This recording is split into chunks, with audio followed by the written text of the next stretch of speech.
What's going on, guys? It's your boy Jacob from Topside MMA, and today I'm coming at you with my weigh-in recaps for UFC 321. We're going to break down all the weigh-ins, the face-offs, and I'm going to tell you guys everything you need to know to make your picks and your bets this weekend. So without further ado, let's get right into it. First up, we got Jaqueline and Amorim versus Mizuki Inoue. Now, both of these girls seem ready to go. This is the first time they had to make weight originally. They both seem fine. They both seem like they had good weight cuts. Amorim came in at 116. Mizuki came in at 115. Both girls made weight, looked good on the first time they had to make weight, so I wasn't really too worried about them later on.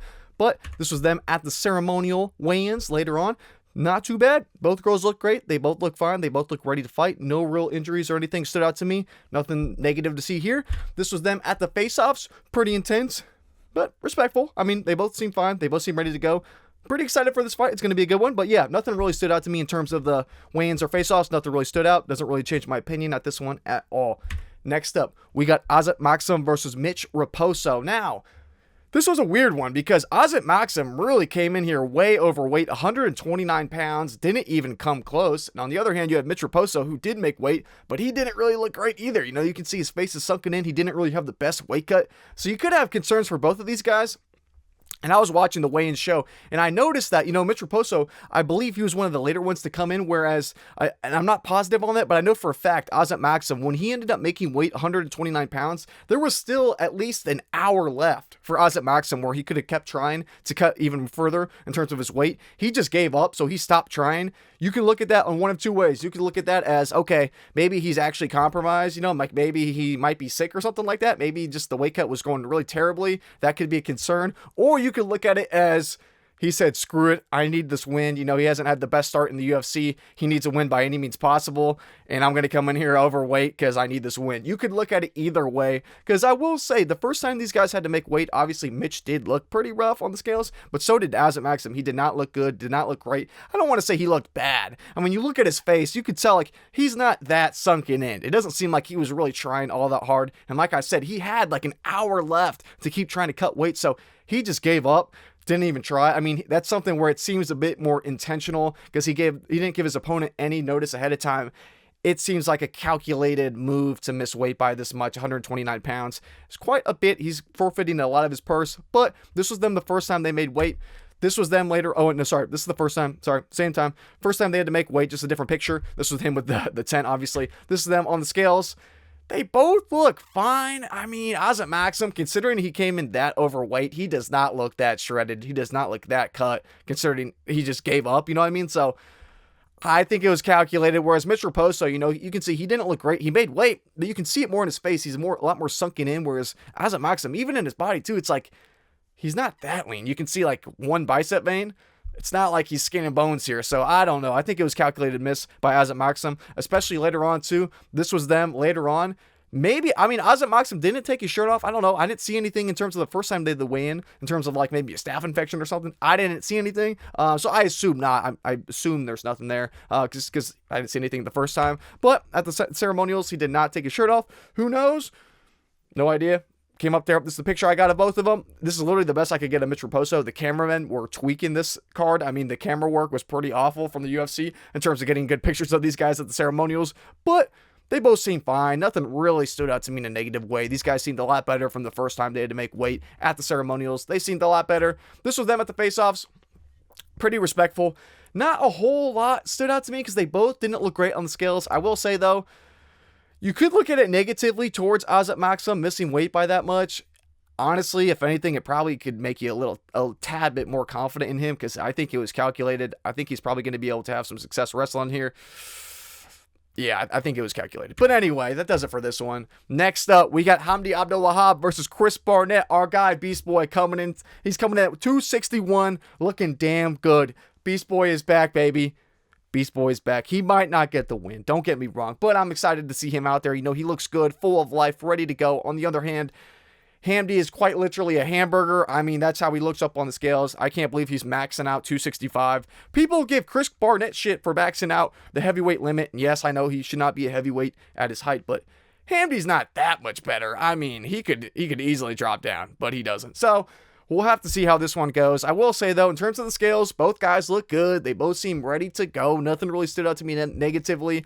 Obviously, I mean, Hamdy somehow still has to cut to get to the 265 limit, which is absolutely insane. Chris came in a little bit below it, but first time they had to make weight, nothing negative stood out to me here. This was them later on at the ceremonials. Chris Barnett was getting some crowd reactions. Like, the crowd loves him, which is great. You love to see it. So, yeah, I'm excited for this one. In terms of the ceremonials, though, they seem fine. Nothing negative from either guy. They both seem fine. They both seem ready to go. This was them at the face-offs. Both respectful, laughing, smiling it up. Nothing really stood out to me here. Doesn't change my confidence all that much. If anything, though, I will say maybe I'm a little bit more hesitant about Hamdy. Maybe, Chris came in here. He's looking really good. Full of life. He looks healthy. And a healthy Chris Barnett might just have the upset. He looks healthy. He looks ready to go, full of life. So I'm thinking about that pick flip. I haven't got there yet.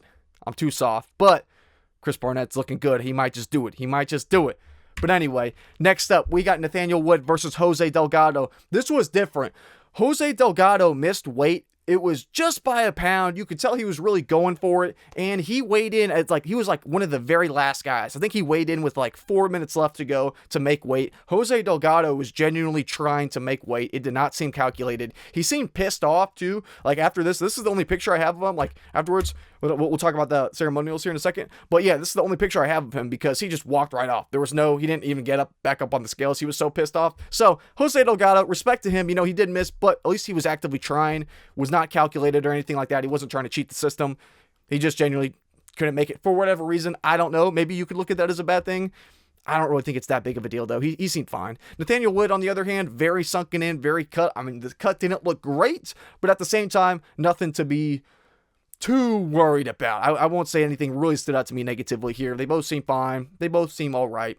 This is them later on at the ceremonials. Jose Delgado, complete bounce back. I mean, he looks way better. Nathaniel Wood, you could tell he's still a bit sunken in a bit, but nothing really too extensive. You know what I mean? It didn't really bother me all that much. He seems fine. He seems ready to go. Both of these guys look to be in great shape. I will say, this was the face-offs. I will say the size difference is pretty noticeable here. It made me a tad bit more confident in Jose Delgado because I think this is where his natural weight class, whereas Nathaniel Wood, he has been stepping up. He's fought in different weight classes before. The size difference is pretty noticeable. I mean, Jose Delgado is going to be the bigger guy out there, especially after they rehydrate and he puts on some more weight. It'll be curious to see how these guys really match up in the octagon. Although, Nathaniel Wood is a bit more stocky and a bit more thick and full, I guess to say, where Jose Delgado is a bit lengthier and taller. But, I mean, still, the size difference is noticeable. It stood out to me more than I thought it would. So maybe a tad bit more confident in Jose Delgado, and because he's going to have that little bit extra weight advantage, I think he's going to weigh in quite a bit heavier come fight day. So we'll have to see how this one goes. Not really changing my opinion a ton, but I do like the size advantage of Jose Delgado. It might help him in terms of the striking. Hopefully he can keep some distance, and he has that power in his hands already with that extra weight. He's going to have some oomph behind those punches. So that's all I got for this one. Next up, we got Valter Walker versus Louie Sutherland. I talked about it in my full card breakdown, I believe. Maybe it was Likes and Traps. But I was worried. I heard rumors about Louie Sutherland being on the gear. And now he's going to have to come off going into the UFC. He might look a little differently. Didn't look great. On the other hand, though, Valter Walker looks career best. I mean, he actually looks like he's put on muscle and cut down at the same time. I mean, he looks to be in career best shape. This makes me even more confident in Valter Walker because I'm looking at him. I'm like, I like it. I mean, the weight that Louie Sutherland has, I don't know if it's going to help him all that much. It definitely won't hurt him. But, I think Valter Walker, if the two of these guys, whoever's going to be the better athlete, I'm going to have to lean Valter Walker. He seems to be in really good shape. Looked great in terms of the scales this was the first time these guys had to make weight. This is Valter Walker shooting up the gun. I mean, he's feeling himself. He's getting confident. Hopefully not too cocky here, but he's feeling himself. You love to see it. He's feeling himself. But this was Louie Sutherland. The thing I wanted to point out about this, these are a little different angles of the first time they had to make weight. The thing that worried me, because I remember we were talking about how Louie Sutherland, there were some rumors, not confirmed, that he might have been on saucing up a little bit on the gear. He does appear to have some some like visual signs of gyno, which is a side effect. Sometimes guys get it when they take steroids, they get on gear, they can develop gyno. It's just kind of like it's a like extra fat tissue or in the breast for guys, and it kind of looks like it, especially the top left and the top right, I guess, or in all of them. I mean, they all look like it. They all kind of show like signs of gyno. That could be a natural thing that he's developed, because it doesn't mean people get gyno without having or using steroids. That's a natural thing that happens, but it's just a common thing that happens with guys who take steroids, especially like back acne. Like if you see guys with a ton of back acne, it could be normal, it could be genetics, but it could be a sign of steroid usage too. So this kind of made me seem like he seems to have some pretty clear gyno. It could be him coming off the steroids, and he did not look great. This was them the first time they had to make weight. This is another zoomed in picture, which what appears to be gyno. I'm no doctor, but it looks like gyno to me. But this is them later on. Louie Sutherland didn't really look any better. I mean, Valter Walker looks mean, looks ready to go. Got the foot around his neck, kind of tough. How do we feel about that? We think that's tough, a little corny, maybe a bit of both. I mean, the guy has 3 heel hook submissions in a row. At this point, I'm rocking with it. I like it. You know, you deserve it at that point. But anyway, this was the ceremonial weigh-ins between these two guys. This was them at the face-offs, though. I'm like, oh my goodness. There's certain fights on this card where it's like, if you were to show a random stranger on the street who has never watched UFC a day in their life, you'd show them a picture like this, and you'd be like, all right, like, which one of these guys is a fighter, and which one of these guys is a local cook at a local Mexican restaurant? I mean, that's literally the question you could ask. And this is like it's an actual realistic situation. I mean, these guys both don't look like they're on equal playing fields at all here, at least in terms of the physiques. Pretty crazy. Yeah, Valter Walker looks ready to go, though. You know, Louie Sutherland looks like he just woke up from a bender hangover. I mean, his eyes look shot. I mean, I don't know. He looked tired, looked hungover. I don't know what the hell is going on here. Tell me Louie Sutherland does not look like Jack Black. I mean, you can't tell me he doesn't. He looks damn similar. Tell me, one of these things is not like the other. I mean, it's a little too similar for me. I mean, there's too many similarities between the 3 of these. But back to the fights. Next up, we got Ludovit Klein versus Mateusz Rebecki. Now, these guys look ready to go. I mean, oh my goodness, this is going to be a banger of a fight. I'm so excited for this one. Ludovit Klein, I mean, he's always lean and jacked and shredded, but holy shit. Did he hop on the sauce or something? I mean, he looks in killer shape. I mean, normally he looks this good, but I don't know about this good. I mean, bro looks completely shredded to the gills. And on the other hand, Rebecki looks great too. I mean, these guys could be bodybuilders, but they're hopping in the cage. It's going to be a war. I'm so excited for this one. It's going to be a banger of a fight. This is the first time they had to make weight. Both guys came in at the limit, or 156 and 155 and a half, just under and just at it. So this is the first time they had to make weight. This is Ludovit Klein. I mean, oh my goodness. Specimen freak of nature. I mean, he has muscles on his muscles. Bro's going to be a demon out here. But anyway, this is them when they had the ceremonial weigh-ins. I tried to get a better picture of Ludovit Klein. The camera work, like I said, like the camera work of this event was terrible from the UFC. I mean, we're going to talk about when they locked in on the camera work later in the night, later in the card, later fights. We'll talk about that. But yeah, for the guys, yeah, no, they were not locked in at all. These were the best pictures I could get.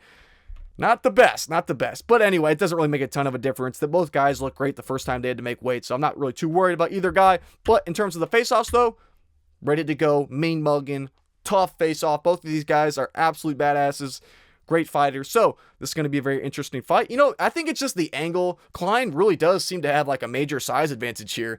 It just seems like it's more of the angle, you know, where you can see Ludovit Klein's full back. You know what I mean? It seems more like an angle type of a thing versus like an actual raw size difference. But I will say Ludovit Klein, he does seem to be a bit bigger. So it could be a little bit warped. I wouldn't put too much weight into this. It doesn't really change my opinion all that much, but it's going to be a banger of a fight between these two guys, and they both seem ready to go. So next up, we got Ikram Aliskerov versus Jong Park.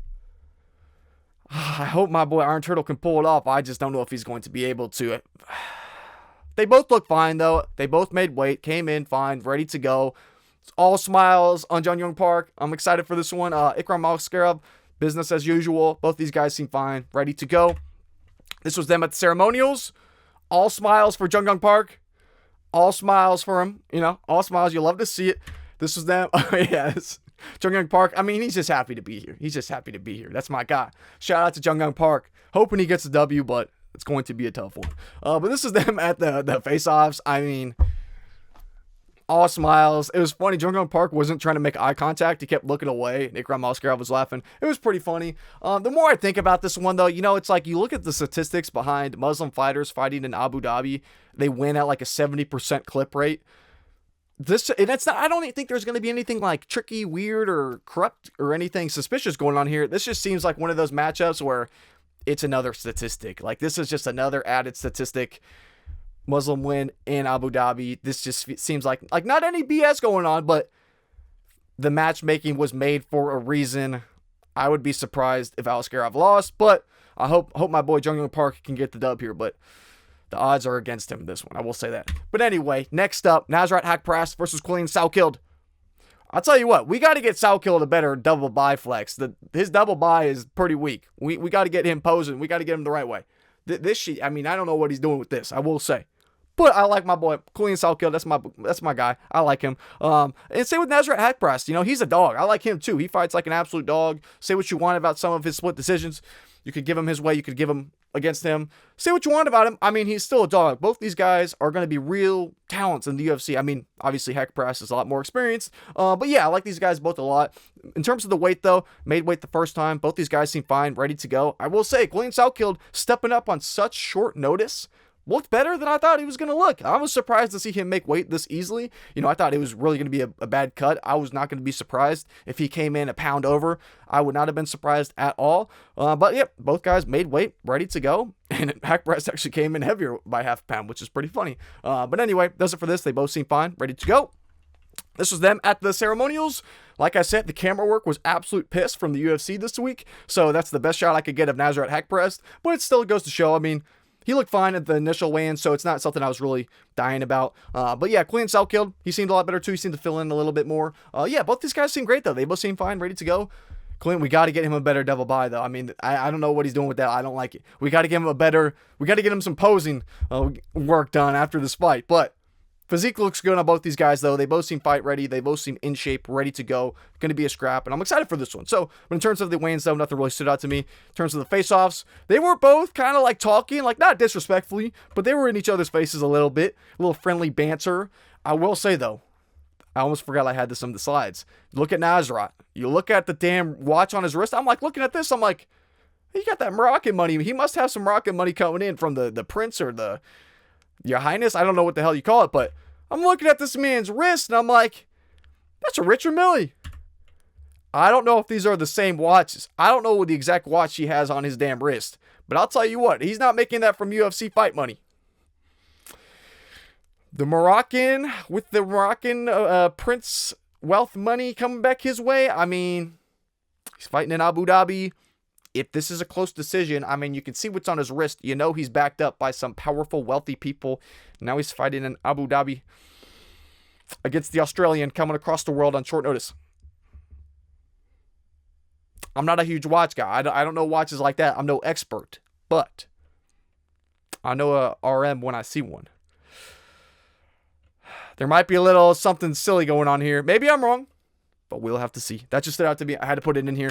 But anyway, next up, we got Aleksandar Rakic versus Azamat Murzakanov. Now, both these guys seem fine. I will say, though, holy shit, the size difference is absolutely insane. Rakic looks career best. I mean, in terms of his physical shape, he's locked in. He is ready to go. And I'll tell you what, I was waiting for this because I wanted to see how these two faced off and how they looked size-wise.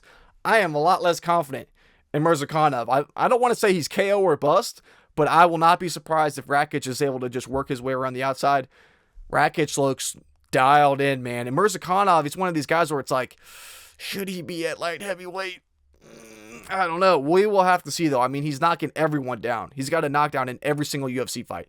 That goes to show, I mean, he can put anyone out, and we've seen Rakic knocked out before, so we will have to see. But in terms of the first time they had to make weight, though, both guys seem fine. They both seem ready to go, locked in. I mean, Rakic is a specimen, but Murzakanov still looks fine, ready to go. Yeah, this was them. The second time, ceremonials. Nothing really stood out to me. They both seem fine, just like they were earlier on. Both ready to go. This was them, the face-offs. This is the zoomed-in face-off. The size difference is kind of crazy. It's kind of crazy. Now, it's a little zoomed in. This is a little bit further zoomed out. But then, this is like That's a hefty difference. And on one hand, I'm looking at it like, shit, man, Rakic is a real natural light heavyweight. This is where he should be. I mean, this is in his favor. On the other hand, I'm looking at Mirzakhanov. I'm like, all right, well, I don't know if he should be in this weight class. I mean, I don't know. Size-wise, it's not even close. The other point that I was thinking about this, though, is like maybe the size difference will help him. I'm like, well, the fact that he's a lot shorter and his base is a lot lower to the ground, maybe it's going to help him in the wrestling. You know, maybe Rakic will have a much harder time trying to go for takedowns if that's something he tries to do. Who knows? Maybe he doesn't want to deal with the incoming power of Mirzakhanov. Maybe he tries to slow Mirzakhanov down earlier in this fight. Maybe he tries to implement some wrestling to do that. I don't know. Maybe he'll have a harder time doing that with Mirzakhanov's lower, stockier base. It might be difficult for him. And on the other side, I thought for Mirzakhanov, you know, his chin's open. It's open and up. So that's what I was trying to say. It's open. It's up there. So, I mean, him landing an uppercut, I mean, the uppercut's there. And it won't be hard to touch that chin. I mean, he'll have to close the distance. He'll have to crash the pocket a little bit. But he's used to doing that. I mean, he's been at reach disadvantages in multiple fights. So, it's nothing that he's not used to. And I do worry. I'm like, Rakic's chin is just like, the height difference makes it is where his chin is naturally going to be up in the air. I mean, it's going to be hard to really keep his chin tucked the entire fight. I'm still keeping my pick on Mirzakhanov. I think the chin is there to be cracked. And I think if he cracks it, Rakic might be effed. But I will say, Rakic is the real natural light heavyweight. If he can keep that distance, maintain striking from the distance from range, really work a jab, stay to it, maybe even use the kicks too. I mean, Mirzakhanov, he's a bit of an actual boxer. He does throw some kicks, but he can use his kickboxing to his advantage here. Rakic could do that. Or even just try and slow Mirzakhanov down. I mean, if he comes in here with a real clinch-heavy game plan early on, really pushing him against the cage, I could see him having some success if he's able to slow Mirzakhanov down and take some of the pop off of his punches. We will have to see, though. We'll have to see.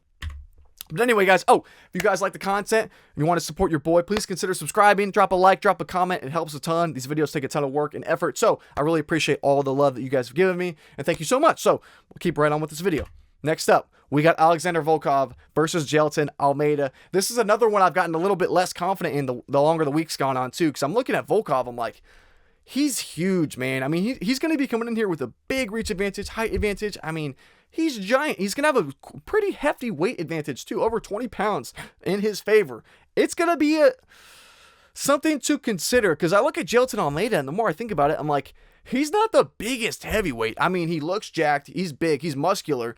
But 237 pounds, he's not like some specimen. He's not huge. He's not, you know what I mean? He's not like the largest guy out there. So Volkov at 261, if Volkov can keep this on the feet, I see him winning this fight. I don't think Jailton Almeida would beat him in the striking. So if he has the size and the base, I mean, that's pretty much all he would need to train for this entire camp is just takedown defense.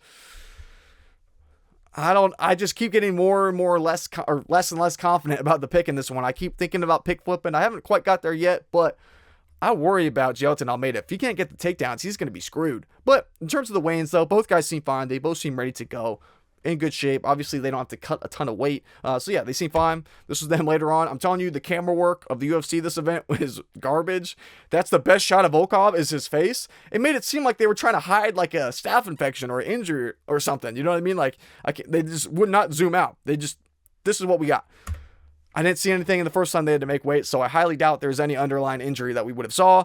Didn't see anything here. But I was looking, you know, especially after the Lucas Almeida, or like the broken hand shit. I was like, really keeping an eye out, like, okay, the zooming in, not showing the whole body kind of sussed me out there for a second, but went back, didn't really see anything, nothing stood out. Both these guys seem fine, ready to go. Oh shit, this was the other picture. I was going back and forth. These were my two options. The camera work was so stupid. Who wants to see this angle? I don't want to see this angle. Just show me like the one that Jailton Almeida has. This is what we got though. But anyway, this was them at the face-offs. They both seem fine. I mean, the height difference didn't look as big as I thought it was going to be. Maybe it's just the hat on Almeida is a little bit misleading, or I don't know. Maybe, I don't know, but they both seem fine, though. These guys both seem huge. I mean, the size difference doesn't look that big, but at the same time, Volkov is an actual giant. So, I mean, he definitely has a size advantage here. But in terms of, like, if this affects my opinion a ton, I will say it's not just this. I keep getting less and less confident in Almeida just because at the back of my head, I'm thinking, if he can't land the takedowns, he's screwed. That doesn't give me a ton of confidence, especially at him being a, 2 2-1 favorite, and even more than that. I think the line is tightening a little bit on that, but still doesn't give me the most amount of confidence, or the highest level of confidence for Jailton Almeida in this one. I will say Volkov is very live to pull off the upset. So anyway, next up we got Umar Nurmagomedov versus Mario Bautista. Both guys made weight. I will say Umar did not look great the first time he had to make weight. This was a tough weight cut for him. Yeah, I saw him, his like hands were like, I don't want to say shaking a bit, but this was a tough weight cut for him, and this was not the easiest one.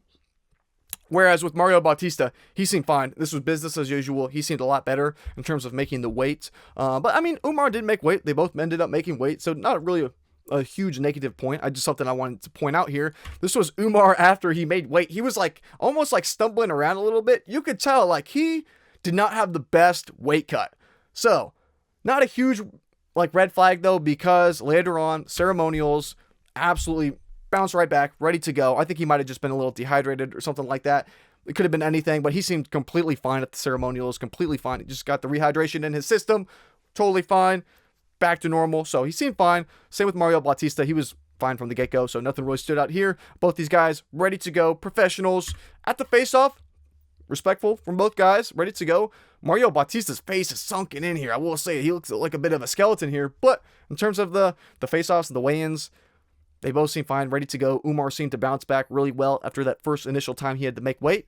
It's going to be a banger of a fight, though. All right, that's it for this one, though. Next up, we got Berna Jandiroba versus Mackenzie Dern. I told you guys about the cameramen being not great for this. The cameramen, they finally locked in for this fight. But anyway, we'll talk about it. But anyway, Berna Jandiroba, 115. Mackenzie Dern, 115. Both girls ended up making weight. They both seemed fine. This was the first time they had to make weight. No issues from either girl. They both seemed fine. Ready to go. Ready to get the belt. Next up, this was them at the ceremonials. This is what I was talking about. They finally started to lock in with the camera work. And not even for Verna. This was the best shot of Verna that I got. They didn't lock in for Verna. They locked in for Mackenzie Dern, though. I mean, literally, while Verna is getting her name announced, and she's about to come out, because she came out after Mackenzie Dern, the cameramen are going on side tangents. They're going on side quests, filming whole nother angles of this damn fight. They won't pan it back to Verna. They're waiting on Verna to come out. The cameraman, finally, they got the face-off angle. I mean, they're shooting these angles now. They finally locked in here. Of course, the damn cameramen finally lock in and bring you these new angles you haven't seen before. Great. Nice job. Nice job, boys. Nice. This was the face-off, though. Both girls, all business, ready to go. A bit of mean mugging, but respectful. So, not a whole lot stood out to me. They both seem fine. They're in shape, ready to go. They both made weight. No injuries, no nothing. Business as usual. Going to be a banger of a fight. Oh, it could be a banger of a fight. It could be boring. We'll have to see. But either way, it is what it is. But next up, Tommy Aspinall versus Cyril Gane. Get ready to go to sleep, Cyril Gane. That's all I got to say. You're going night-night, pal. Your time is over. Oui, merci beaucoup. Au revoir. Tom Aspinall coming in 255 on the dot. Looking great. Cyril Gane. I will say Cyril Gane looks great, though. Great shape. I mean, he's a big-ass dude. They both look fine. They both look ready to go. No real concerns here at all. I like the fact that Tom Aspinall is weighing a little heavier here, too. He's going to need it with the grappling. It's going to help him, that's for damn sure. So, I like the fact that he came in here just a little bit heavier. I like it. I like it a lot. He's putting on muscle, too, and this is the best shape he's ever been in his entire career, and he's still this heavy. Woo! It's going to be a banger. It's going to be a good one. So, in terms of the first time they had to make weight, obviously both guys don't really have to cut all that much. No issues. They both seem fine. Ready to go. This was them at the ceremonials. My boy Tom, all smiles, ready to go. Cyril Gane, stressing. They both look great, though. I mean, I can get out of the way here. They both seem fine. I mean, they both look great. In terms of the physical conditioning, both guys look great. So, no complaints for either one. They both seem fine. This was them at the face-offs.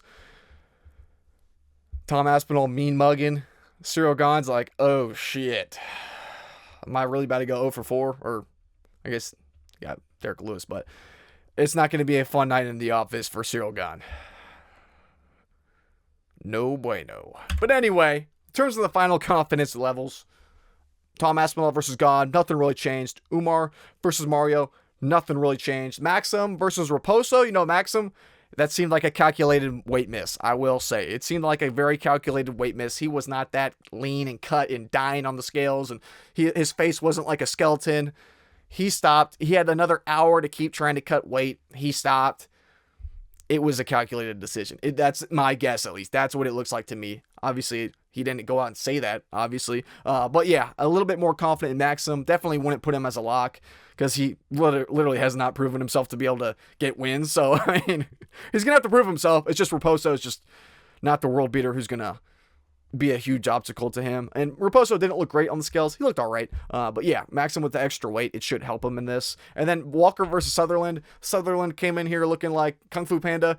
So yeah, not the best look. And I like Walter. He seems lean. He looks shredded, or not shredded for a heavyweight. But he looked ready to go. He seemed to be in good shape. I like the size advantage for him. He looks big in here, even though technically the weight he's lower, but size-wise, I mean, he seems like the bigger guy out there. So I like it a lot, what I saw from Walker. And on the other hand, Sutherland really did not look great at all. So ever so slightly more confident in Walker this week. And then Volkov versus Almeida. This is not really a ton to do with the weigh-ins. I will say a little bit. I mean, Volkov looks bigger out there, and he does have that weight advantage. So seeing him face up against Almeida does make me a little bit more confident, or less confident, I guess, in that pick overall. But just kind of in general, as the week's gone on, I've gotten a lot less confident in Jailton. I think Volkov is very, very live in this to pull off the upset, I will say. And then Rakic versus Mirzakhanov. I mean, Rakic is huge out there. He looks to be in the best shape of his career. If he can work a jab, I mean, keep some distance and really kind of point fight his way through here, I could definitely see him pulling off the upset. Or I think he's the slight favorite right now. I could see him pulling out the win here. You know, I think he does have the extra experience against the higher level of competition as well. So I think there's a lot of ways for Rakic to win this fight. Whereas Mirzakhanov, I don't want to say he's KO or bust, but it's going to be a tough one for him. So I got a little bit less confident after seeing this huge size difference between these two guys. And then finally, a little bit more confident in Wood versus Delgado. I like Delgado. He's coming in here with a little bit of a size advantage. Seeing the two face off against each other, Delgado definitely is the bigger guy out there. So I think if he can really get some power shots going, I think he might have a little more oomph in his hands. We've seen Wood finish before. But either way, it's a very, very close fight. Both guys are very good. I mean, so far, they've been promising prospects. So going to be a banger of a fight. So not super confident either way, but just slightly ever so more in Delgado. And then finally, we got Abdelwahab versus Barnett.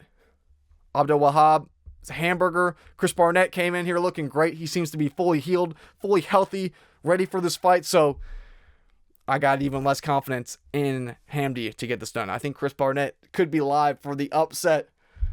And then, yeah, we had El Sawadi versus Camilo. We got that fight canceled. But anyway, guys, that does... Oh, shit, sorry. In terms of how I moved it a little bit, this was like the original, and based on how I moved them, boom, I just moved them down. I moved Wood versus Delgado a little bit up further, and then I moved Rakic a little bit down, and I moved Volkov versus Almeida all the way down, because I really think that is like a coin toss. I think that could go either guy's way, depending on who gets to kind of push their own pace and choose to implement their own game plan. If Volkov can keep it on the feet or not, or if Almeida can keep it on the ground or not. We will have to see.